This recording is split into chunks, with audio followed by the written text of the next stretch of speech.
Yuk, silakan. Dimulai ya, Bu. Ya. Assalamualaikum warahmatullahi wabarakatuh. Waalaikumsalam warahmatullahi wabarakatuh. Kami dari kelompok 7 yang beranggotakan saya Ramanda Putrutari, kemudian di sini ada Abtal Atliwan, di sini ada Azara Zakiyah, kemudian di sini ada Gausi Muhammad Tiftazani, dan yang terakhir di sini ada Olivia Patria Amanda. Di sini kelompok kami akan mempresentasikan tentang pembelajaran abad ke-21. Pembelajaran itu merupakan proses memfasilitasi agar individu itu dapat belajar. Secara khusus, dapat diutarakan bahwa pembelajaran merupakan suatu proses belajar yang dibangun guru untuk meningkatkan moral, intelektual, serta mengembangkan berbagai kemampuan yang dimiliki oleh siswa. Baik itu kemampuan berpikir, kemampuan kreativitas, kemampuan mengkonstruksi pengetahuan, kemampuan pemecahan masalah, hingga kemampuan penugasan materi pembelajaran dengan baik. Nah, kemampuan-kemampuan ini itu harus dikembangkan pada abad 21. Nah, pembelajaran ke abad 21 sebenarnya itu adalah implikasi dari perkembangan masyarakat dari masa ke masa. Sebagaimana diketahui bahwa masyarakat berkembang dari masyarakat primitif ke masyarakat agraris, selanjutnya ke masyarakat industri, dan sekarang ke masyarakat informatif. Nah, masyarakat informatif itu ditandai dengan berkembangnya digitalisasi. Dari tahun 1960 sampai sekarang telah berkembang pesat penggunaan komputer, handphone, ataupun internet. Nah, sehingga masyarakat telah berubah dari masyarakat offline menjadi masyarakat online, yang dimana karena perkembangan digitalisasi ini semakin pesat di masyarakat, mau tidak mau pembelajaran di sekolah di Indonesia ini harus mengikuti perkembangan tersebut. Kemudian di sini ada prinsip pembelajaran abad ke-21. Di sini ada 4 prinsip. Yang pertama ini ada instruction should be student center, yang dimana pengembangan pembelajaran harus menggunakan pendekatan pembelajaran yang berpusat pada siswa. Jadi siswa ini ditempatkan sebagai subjek pembelajaran secara aktif untuk mengembangkan minat sama bakatnya. Kemudian yang kedua, di sini ada education should be kolaboratif, yang dimana siswa ini harus dibelajarkan untuk bisa berkolaborasi dengan orang lain. Kemudian yang ketiga, di sini ada learning should have context, di mana pembelajaran tidak akan banyak berarti jika tidak memberi dampak terhadap kehidupan siswa di luar sekolah. Oleh karena itu, materi pelajarannya itu perlu dikaitkan dengan kehidupan siswa, kehidupan sehari-hari siswa. Kemudian yang terakhir di sini ada schools should be integrated with society. Di sini adalah upaya untuk mempersiapkan siswa menjadi warga negara yang bertanggung jawab, sehingga sekolah itu harus memfasilitasi siswa untuk terlibat dalam lingkungan sosialnya. Next. Yang selanjutnya itu ada peran guru sebagai sumber pembelajaran. Adapun guru dalam pembelajaran menurut Wina Sanjaya sebagai berikut. Yang pertama itu sebagai sumber belajar. Guru dapat dikatakan sebagai sumber belajar itu apabila ia menguasai materi pelajaran dengan baik. Guru dapat menjawab pertanyaan peserta didik dengan penuh keyakinan. Sebagai sumber belajar, hendaknya guru melakukan hal sebagai berikut. Yang pertama, memiliki bahan referensi yang baik.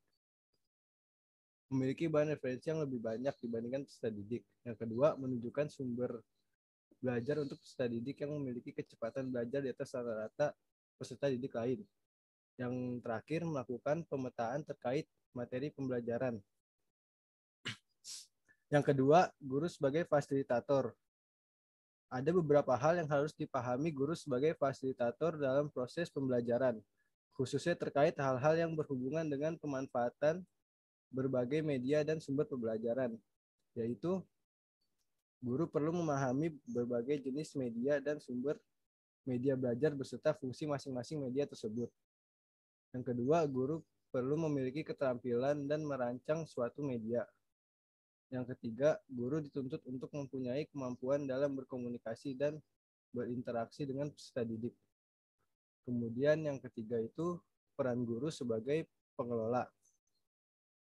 Guru harus mampu mengelola kelas agar kondusif. Pengelolaan kelas yang baik dapat menjaga kelas menjadi tetap kondusif saat terjadinya proses pembelajaran. Kemudian yang keempat, guru sebagai demonstrator. Guru memiliki peran untuk mempertunjukkan kepada peserta didik segala sesuatu yang dapat membuat peserta didik lebih mengerti dan memahami setiap pesan yang disampaikan.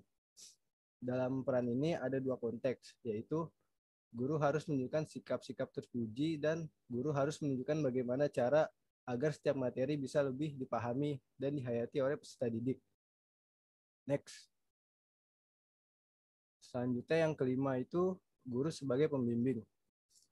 Sebagai pembimbing, guru harus memiliki tujuan yang sesuai dan mampu merencanakan dan mengimplementasikan proses pembelajaran yang melibatkan peserta didik secara penuh. Selanjutnya, yang keenam, guru sebagai motivator. Guru dituntut kreatif untuk membangkitkan motivasi belajar peserta didik. Hal-hal yang dapat dilakukan diantaranya yaitu yang pertama, meningkatkan minat peserta didik. Yang kedua, menciptakan suasana yang menyenangkan dalam belajar. Yang ketiga, memberikan pujian yang wajar terhadap keberhasilan seluruh peserta didik. Selanjutnya yang terakhir, guru sebagai evaluator. Guru berperan untuk mengumpulkan data atau informasi tentang keberhasilan pembelajaran yang telah dilakukan. Fungsinya sebagai penentu keberhasilan peserta didik dalam mencapai tujuan pembelajaran dan penentu keberhasilan guru dalam melaksanakan seluruh kegiatan yang telah diprogramkan. Selanjutnya di sini ada peranan siswa abad 21. Yang pertama ada critical thinking. Critical thinking skill ini merupakan kemampuan untuk berpikir secara logis, reflektif, sistematis, dan produktif yang diaplikasikan dalam membuat pertimbangan dan mengambil keputusan yang baik. Jadi peserta didik juga menggunakan kemampuan yang dimilikinya untuk berusaha menyelesaikan permasalahan yang dihadapinya dengan secara mandiri.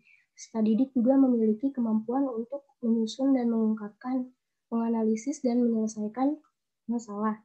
Yang kedua ada communication, itu keterampilan komunikasi bermanfaat bagi peserta didik untuk mengidentifikasi sumber informasi yang akurat, menyaring informasi sebagai pengetahuan baru, dan menjadikan informasi sebagai tambahan pengetahuan dalam pengembangan dirinya. Yang ketiga ada collaboration. Kolaborasi bertujuan agar peserta didik menunjukkan kemampuan dalam kerjasama, kelompok, dan kepemimpinan, beradaptasi dalam berbagai peran dan tanggung jawab, bekerja secara produktif dengan yang lain, menempatkan empati pada tempatnya, menghormati perspektif berbeda. Dan yang terakhir ada creativity, yaitu dengan kreativitas peserta didik memiliki kemampuan untuk mengembangkan, melaksanakan, dan menyampaikan gagasan-gagasan baru kepada yang lain. Bersikap terbuka dan responsif terhadap perspektif baru dan berbeda. Next. Integrasi media dan teknologi ke dalam pembelajaran. Integrasi media itu bahwa kegiatan pembelajaran di era digital dilakukan di dalam atau di luar kelas, di mana teknologi berbasis komputer. Ada dua bentuk kegiatan belajar yang dapat dilakukan dengan memanfaatkan media digital berbasis komputer. Di antaranya ada interactive tools dan interacting with others. Interactive tools itu peserta didik di era digital menggunakan perangkat nirkabel bergerak atau internet dengan berbagai cara di dalam dan di luar aturan sekolah, yaitu dengan memanfaatkan teknologi dan media informasi internet kapanpun dan dimanapun saat diperlukan. Lalu ada interacting with others. Penggunaan media komputer berbasis internet memudahkan siswa untuk mencari sumber belajar dengan mudah dan cepat dimanapun dan kapanpun. Peserta didik juga dapat melakukan komunikasi dengan menggunakan perangkat digital yang mereka miliki. Next.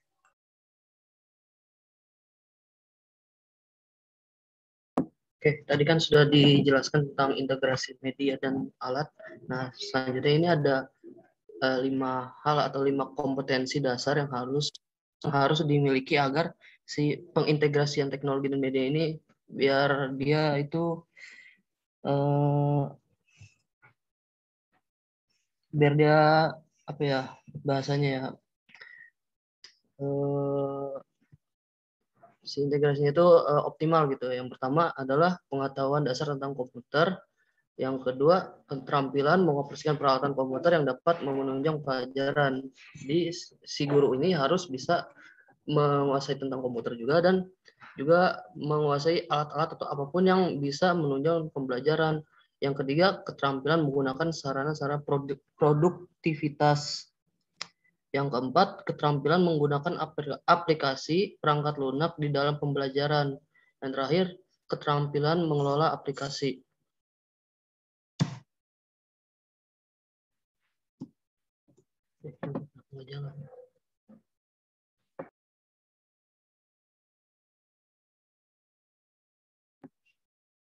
Ini kenapa nggak jalan ya?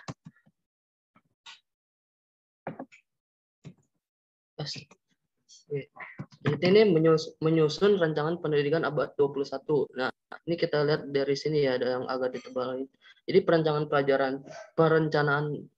pembelajaran itu bisa dimulai dari aspek perilaku dan aspek keterangan atau informasi. Nah, di dalam rancangan pembelajaran ini harus mencakup 3 hal, yaitu tujuan dari pembelajaran tersebut, inti materinya, selanjutnya, dan terakhir evaluasi pembelajaran.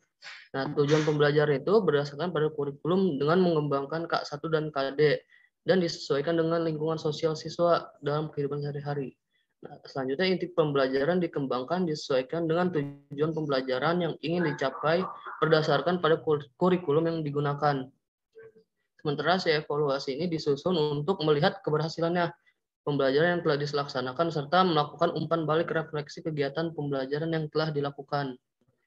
Rancangan pembelajaran di abad 21 ini diharapkan dapat disusun oleh guru untuk mengembangkan potensi siswa melalui pemanfaatan teknologi berbasis komputer dan media online.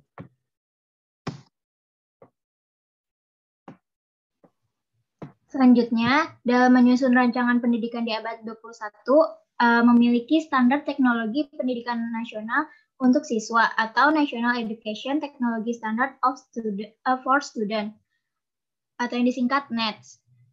Mengemukakan terdapat 6 keterampilan penting yang harus dimiliki dan ditanamkan guru kepada siswa guna mencapai keberhasilan di sekolah dan karirnya di masa depan. Nah, yang pertama, standarnya itu yaitu kreativitas dan inovasi, yaitu siswa mendemonstrasikan perilaku berpikir kreatif, membangun pengetahuan, dan mengembangkan produk dan proses inovatif menggunakan teknologi. Yang kedua, komunikasi dan kolaborasi, yaitu siswa menggunakan media digital dan lingkungan untuk berkomunikasi dan bekerja secara kolaboratif atau termasuk dari jarak jauh untuk mendukung pembelajaran individu dan berkontribusi pada pembelajaran yang lain. Yang ketiga, penelitian dan kelancaran informasi, yaitu siswa menggunakan media digital untuk mengumpulkan, mengevaluasi, dan menggunakan informasi.